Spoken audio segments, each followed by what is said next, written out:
And welcome back to Let's Play ESO Aldmeri Dominion, Episode 9.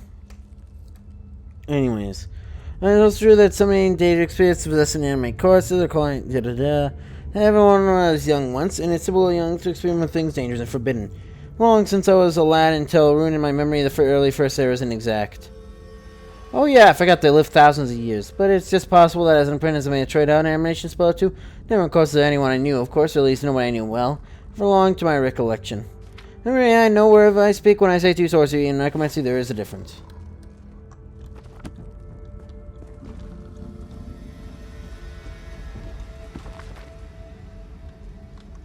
Now we were red.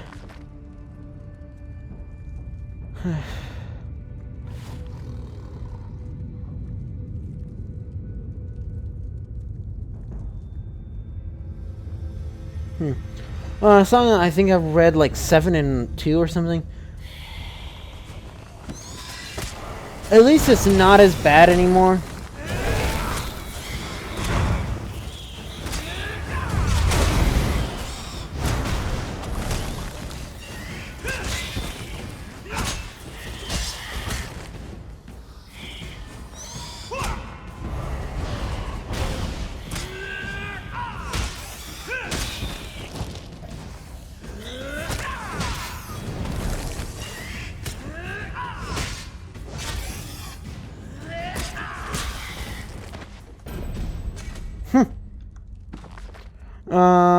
Volumes of the translation of further fragment. Okay. And then he took the name Polino was passing strange. No matter as later sobriquets, which were many. That was an elvish name, and Polino was a scourge in that race. Not much given to irony. Polino was much too grim for that. Even in youth, he wore white hair and followed him. Perhaps his enemies named Polino, known in their tongue, it means glorious night. Neither to them. Certainly many others added to that name during his days in Tamriel. He was Polino the White Strike because of his left hand. Made of a killing light. He was Polino the Bloody, for he drank it in victory. He was Polino Insurgent because he gave the Crusades a face. He was Polino in Triumph. As the words eventually became synonymous, and men-at-arms gave thanks to they. I saw his banner coming through war. He was Polino the Blamer. He was quick to admonish those allies of his that favorite tactics that were encountered his. And that is Thor's theory. And he was Polino third. Though whether this was because some said he was a god geyser, reincarnated twice before already, or that simply it was the third vision given to Perif and Alicia in her prayers of liberation for.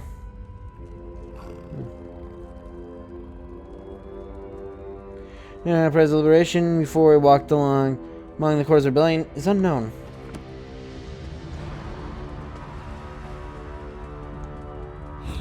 I think I'm finally done with this godforsaken library.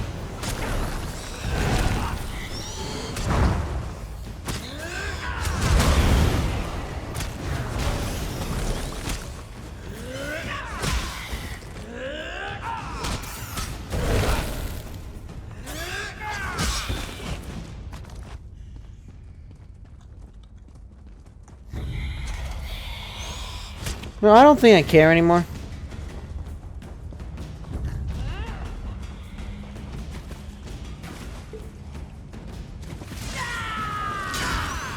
Hey, now I care. You know, I like how that guy back there just completely ignored me.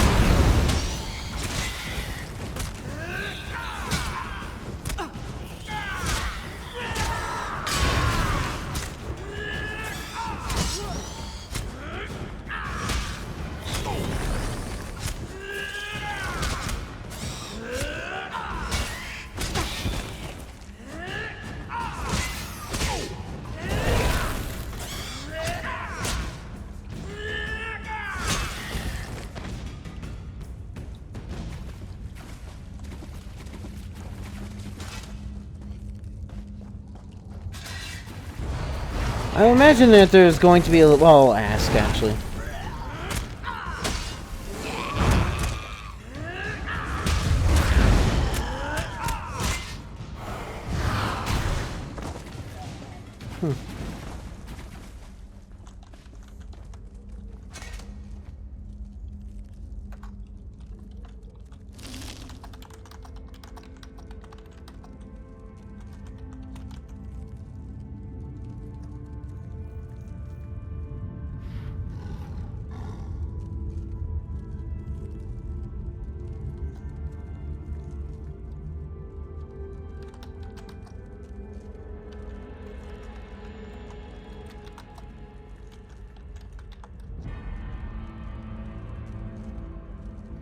With each, I guess, oh, don't come over here.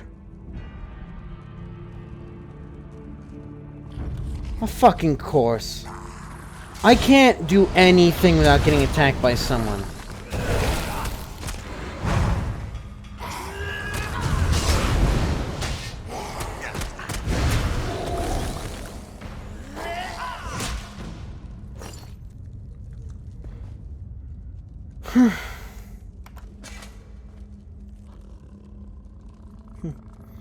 Is this online?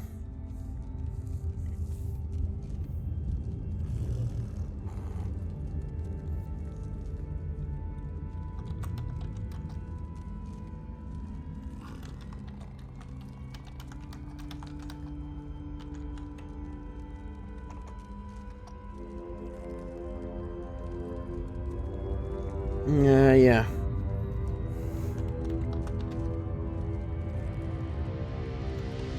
Well, I don't necessarily need that, because it should be pretty obvious. Heal someone. Like that.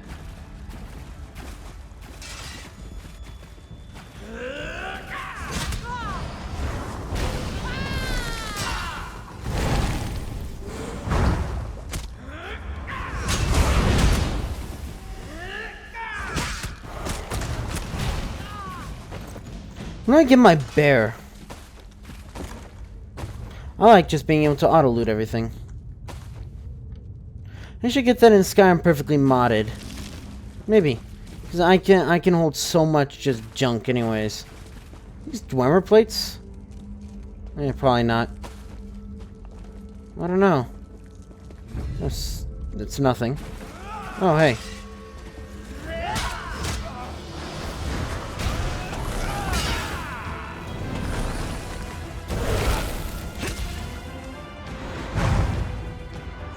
Maybe it's obvious when it's when opponent is charging like that.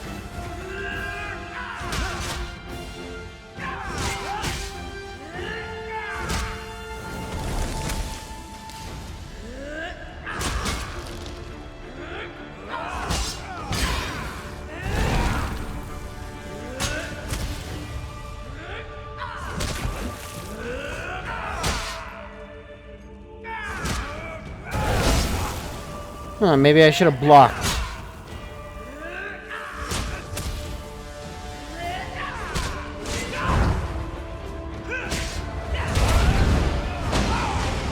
Yep, I need healing. Take him. Ironax. Completed Ondil. Oh, that's the name of the thing, isn't it? I think I understand now. I think I know why I was left alive. She wanted me to become like this. Me to become like her. Perhaps it's loneliness, or perhaps it's something deeper. Strong and feeding the weak, fools that pass my lair. Her instant when I feed, I sometimes wonder if I should let this one live, truly live, and become like me. Perhaps I will slip into a town nearby, act a likely target, and try it out for myself. Perhaps. I'll be like you, I guess.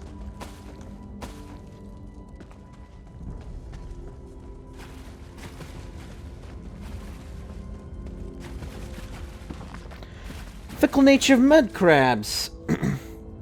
When it's documented in the commentary, real mud crab has only been described as vicious and dangerous. That's by even a lowly farmer given a sturdy pitchfork. Now, kindness is prized by alchemists to certain schools, so I would never use it.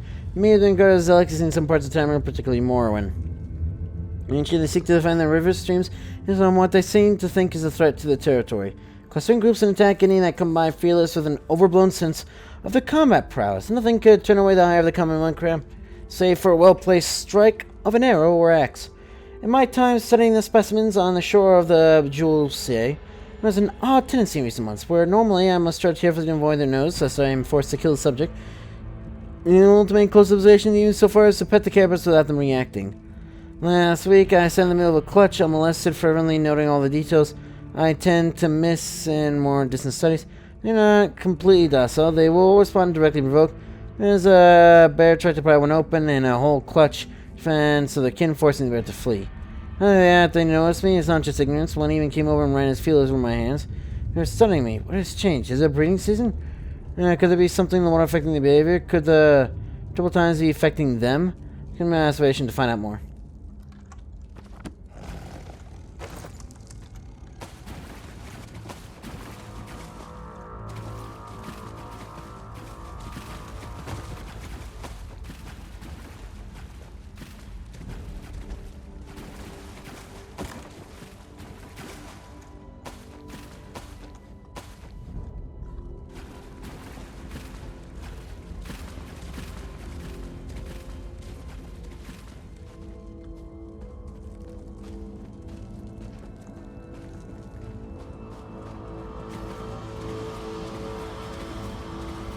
Wait, is necromancy not a normal thing in this game? Oh, that's one way to make a bed.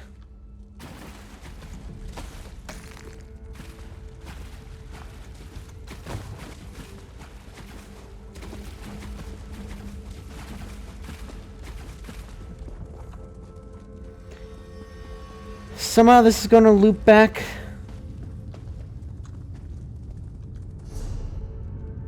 Not really. Well, eventually, but, it's not as quick as I would have thought it'd be. Because usually, you know, you beat the boss. Maybe this isn't even the boss. No, it said, explore, so yeah, that was a boss. It wasn't the other person.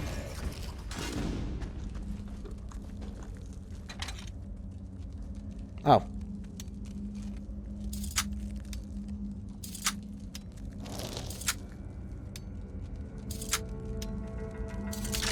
You know, I think I like that.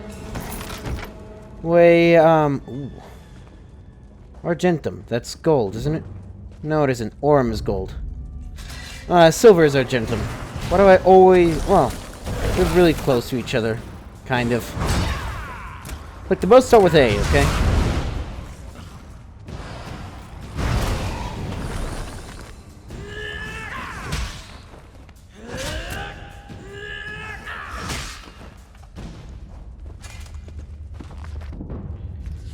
Oh boy. Notes on racial phylogeny. In the Council of Healers, Imperial University. From meta-analysis of living specimens, the Council long ago determined that all races of humans may mate with each other and bear fertile offspring. Generally, the offspring bears the racial traits of the mother, although some traits of the father's race may also be present. It is less clear. Argonians and Khajiit are interfertile with both humans and elves. Though there have been many reports throughout the eras of children from these unions, as well as stories of unions with Daedra, no well-documented offspring. Khajiit, from humans, not only the skeleton and dermal physiology, the fur that covers their body, the metabolism and digestion as well. Argonians, like the Druid, appear to have a semi-aquatic troglodyte form of humans, and it is by no means clear whether Argonians should be classified with Drug, Manmar, or in this author's opinion, certain tree-dwelling lizards in Black Marsh. The reproductive biology of orcs is at present not well understood, and the same is true of goblins, trolls, harpies, drogs, Tisiak, Imga, various Daedra, and many others. Certainly, there have been cases of intercourse between these races, in nature of rape or magical seduction. There is still no documented case of pregnancy. Still, the interfertility of these creatures in the civilized humanoids, hominids, has yet to be empirically established or refuted due to the deep cultural differences. Surely, any normal bondsman impregnated by an orc would keep their shame to herself. There's no reason to suppose an orc maiden impregnated by a human would not be likewise ostracized by society. Regrettably, our Elsa's healers has from forcing a coupling to satisfy our scientific knowledge. We do know, however, that the Sloat of Thras are hermaphrodites in their youth and later reabsorb reproductive organs once they are old enough to move about on land. It can be safely that they are not interfertile with men or mer. One might further wonder whether the proper classification of these same races, these imprecise but useful terms, should be made from... Yeah, because technically they're not. You know, race assumes same species. Should be made from the assumption of a common heritage.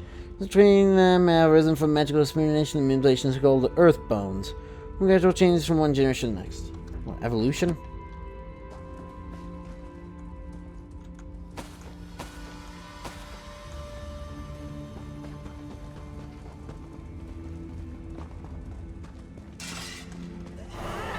Huh. How many people did... Oh, is this the ones that he made similar?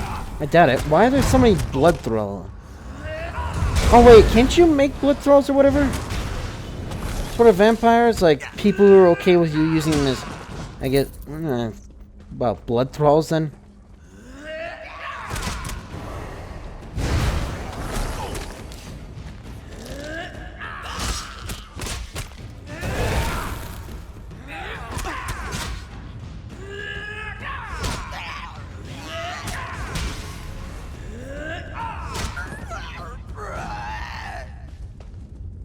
Alright.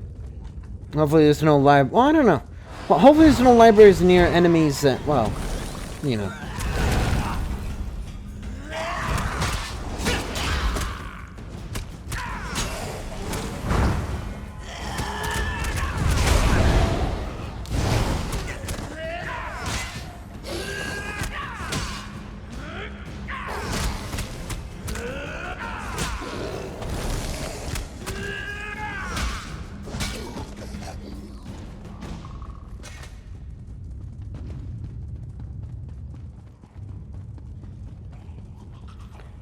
Good Lord Almighty.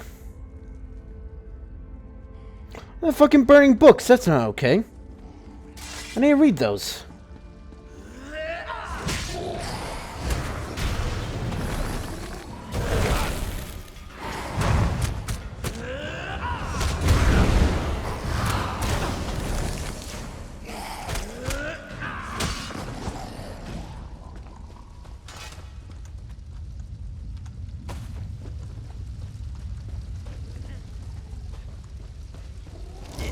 How dare you?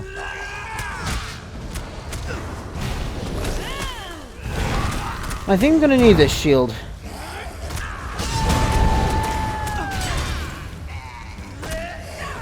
Yeah, that's one, and I still have like half health. I needed that.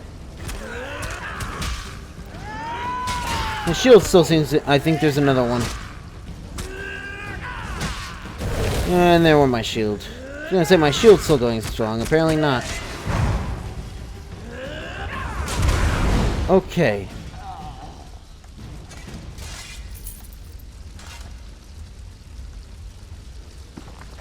I can assume the night happened to me. It's been months since that night, but I still can't forget those fangs at my throat.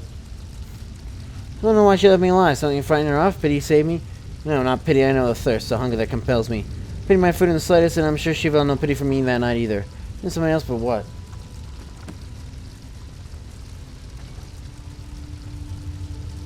Well, unacceptable.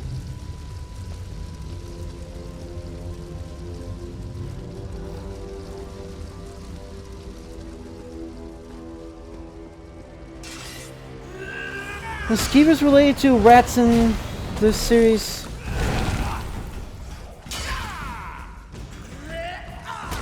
From what? What are they immune to? Death? Clearly not.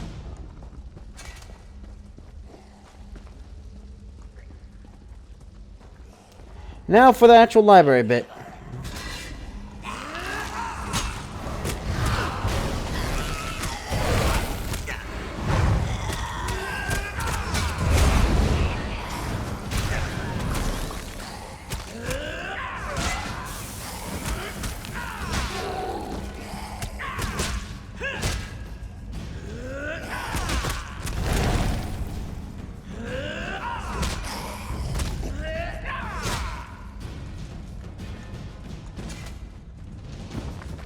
Alright, Rat, do you mind?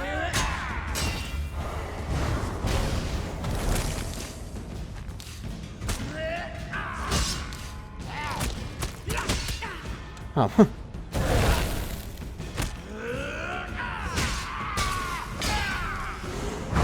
I'm starting to semi-understand stuff.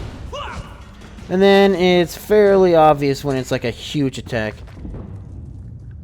Heavy armor forging. Heavy armor must be designed to take a lot of punishment. It will receive direct blows. Next time though. So if you enjoy the video, you know what to do. See ya!